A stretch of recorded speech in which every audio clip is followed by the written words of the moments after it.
วันนี้นะครับเดี๋ยวเราจะมาโชว์เซ็ตผมกันครับถูกต้องครับแล้ววันนี้นะฮะเราจะต้องมาบัฟกันฮะว่าของใครเนี่ยจะเจ๋งกว่ากัน ใช่แล้วซึ่งวันนี้นะฮะของผมมาด้วยโปรเมดเฟิร์มโฮตัวนี้ครับสีน้ำเงินของผมนะมาตัวนี้ครับผมเป็นโปรเมดแฮร์สไตล์สีดำซึ่งของผมนี่นะฮะต้องบอกเลยว่าความเงางามนี่นะฮะ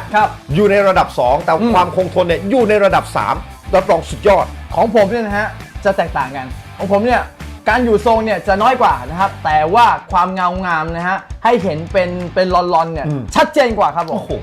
คุณก็บอกคุณเจ๋งใช่ผมก็บอกผมเจ๋งครับผมงั้นอย่างนี้เดี๋ยวเรามาเซตพร้อมกันมาดูว่าเซตแล้วใครเข้าทรงเร็วกว่ากันแล้วทรงผมออกมาเป็นแบบไหนครับผมพร้อมไหมฮะพร้อมฮะพร้อมแล้วลุยดิลุย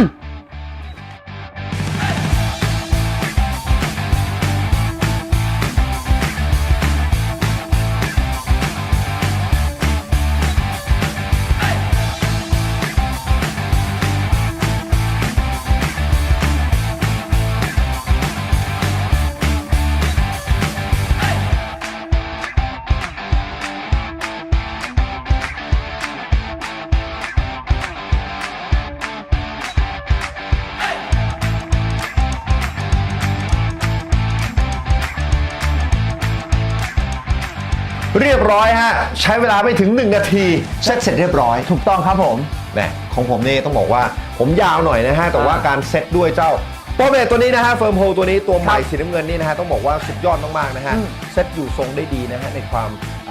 แข็งตัวระดับ3นะฮะแต่ว่าเขาเรียกว่าความเงาระดับ 2 ซึ่งผมชอบมากๆมันไม่เปลี่ยนเกินไปนะไม่เงามากแล้วก็ไม่เงามากครับผมส่วนของผมนี่ครับผมโปรเมดแฮร์สไตล์นะฮะของผมนี่นะครับจะเน้นเรื่องความงามนะเห็นไหมฮะเห็นเป็นวอลลุ่มไหมนะเห็นสีไหมฮะมันจะเงานะฮะโดนแสงก็จะสวยงามมากแล้วก็แต่ว่าความอยู่ทรงเนี่ยก็จะน้อยกว่าตัวสีน้ำเงินครับผมนี้นะครับผมแต่โดยรวมแล้วนะฮะต้องบอกว่าเจ้า2ตัวนี้นี่นะ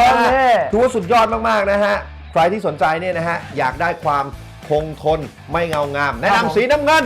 ส่วนใครอยากได้ความเงางามนะฮะแต่ว่าความทนน้อยกว่าก็สีดำถูกต้องนะฮะฝากกันไปด้วยนะฮะโรแลนด์เฮดอัพวันนี้ไปแล้ว